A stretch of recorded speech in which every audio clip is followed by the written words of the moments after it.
नवरात्र अब अपने अंतिम पड़ाव पर पहुंच चुका है। नवरात्र के 8वें दिन मां दुर्गा के 8वें स्वरूप आदि शक्ति महागौरी की पूजा की जाती है। 8वें दिन की पूजा देवी के मूल भाव को दर्शाता है। देवी भागवत पुराण में बताया गया है कि देवी मां के 9 रूप और 10 महाविद्याएं सभी आदिशक्ति के अंश और स्वरूप हैं, लेकिन भगवान शिव के साथ उनके अर्धांगिनी के रूप में महागौरी सदैव विराजमान रहती हैं। इनकी शक्ति अमोघ और सद्या फलदायिनी है।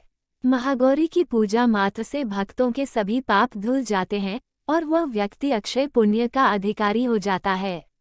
ज्यादातर घरों में नवरात्र की अष्टमी तिथि के दिन कन्या पूजन किया जाता है, वहीं कुछ लोग नवमी तिथि के दिन कन्या पूजन करते हैं। शिव पुराण के अनुसार महागौरी को 8 साल की उम्र में ही अपने पूर्व जन्म की घटनाओं का आभास होने लग गया था। उन्होंने इसी उम्र से ही भगवान शिव को अपना पति मान लिया था और शिव को पति रूप में पाने के लिए तपस्या भी शुरू कर दी थी। इसलिए अष्टमी तिथि को महागौरी के पूजन का विधान है। इस दिन दुर्गा सप्तशती के मध्यम चरित्र का पाठ करना विशेष फलदायी होता है। जो लोग 9 दिन का व्रत नहीं रख पाते हैं, वे पहले और 8वें दिन का व्रत कर पूरे 9 दिन का फल प्राप्त करते हैं। देवी भागवत पुराण के अनुसार देवी पार्वती अपनी तपस्या के दौरान केवल कंदमूल, फल और पत्तों का आहार करती थीं। बाद में माता केवल वायु पीकर ही तप करना आरंभ कर दिया था। तपस्या से माता पार्वती को महान गौरव प्राप्त हुआ है और इससे उनका नाम महागौरी पड़ा। माता की तपस्या से प्रसन्न होकर भगवान शिव ने उनको गंगा में स्नान करने के लिए कहा। जिस समय माता पार्वती गंगा में स्नान करने गईं, तब देवी का एक स्वरूप श्याम वर्ण के साथ प्रकट हुई, जो कौशिकी कहलाईं, और एक स्वरूप उज्ज्वल चंद्र के समान प्रकट हुआ, जो महागौरी कहलाईं।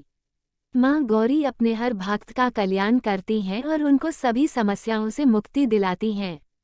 देवी भागवत पुराण के अनुसार महागौरी का वर्ण रूप से गौर अर्थात सफेद है और इनके वस्त्र व आभूषण भी सफेद रंग के ही हैं।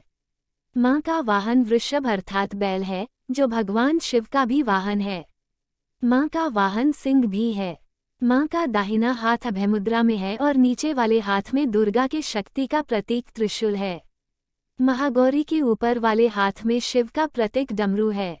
डमरू धारण करने के कारण मां को शिवा के नाम से भी जाना जाता है। मां का नीचे वाला हाथ अपने भक्तों को अभय देता हुआ वरमुद्रा में रहता है और मां शांत मुद्रा में दृष्टिगत है। देवी के इस रूप की प्रार्थना करते हुए देव और ऋषिगण कहते हैं, सर्वमंगल मांगल्ये शिवे सर्वार्थ साधिके शरण्ये त्र्यंबके गौरी नारायणी नमोस्तुते। मां महागौरी अपने भक्तों के लिए अन्नपूर्णा स्वरूप हैं। ये धन, वैभव और सुख शांति की अधिष्ठात्री देवी हैं। सांसारिक रूप में इनका स्वरूप बहुत ही उज्ज्वल, कोमल, श्वेतवर्ण और श्वेत वस्त्रधारी है। देवी महागौरी को गायन संगीत प्रिय है और यह सफेद वृषभ यानी बैल पर सवार हैं। अष्टमी के दिन कन्या पूजन का भी विधान है। कुछ लोग नवमी के दिन भी कन्या पूजन करते हैं, लेकिन अष्टमी के दिन कन्या पूजना करना श्रेष्ठ रहता है। कन्याओं की संख्या 9 हो तो अति उत्तम है, नहीं तो 2 कन्याओं के साथ भी पूजा की जा सकती है। अष्टमी तिथि के दिन नारियल का भोग लगाने की परंपरा है। भोग लगाने के बाद नारियल प्रसाद के रूप में बांट दिया जाता है। वहीं जो भक्त कन्या पूजन करते हैं, उन्हें हलवा, पूरी, सब्जी और काले चने का प्रसाद विशेष रूप से बनाना चाहिए। मां की पूजा करते समय भक्तों को गुलाबी रंग के कपड़े पहनने चाहिए, क्योंकि गुलाबी रंग प्रेम का प्रतीक माना जाता है।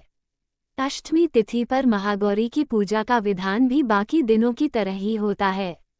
जिस तरह सप्तमी तिथि को माता की पूजा की जाती है, उसी तरह अष्टमी तिथि को भी शास्त्रीय विधि से पूजा की जाती है। इस दिन माता के कल्याणकारी मंत्र ओम देवी महागौर्याय नमः का जप करना चाहिए और मां को लाल चुनरी चढ़ानी चाहिए। सबसे पहले लकड़ी की चौकी पर लाल कपड़ा बिछाकर महागौरी की मूर्ति या तस्वीर स्थापित करने के बाद महागौरी यंत्र रखकर स्थापना करनी चाहिए। मां की कांति भक्तों को सौंदर्य प्रदान करने वाली मानी जाती है। हाथ में सफेद फूल लेकर मां का ध्यान करें और फूल अर्पित करें और विधिवत पूजन करें। महागौरी को रात की रानी के फूल बहुत पसंद है।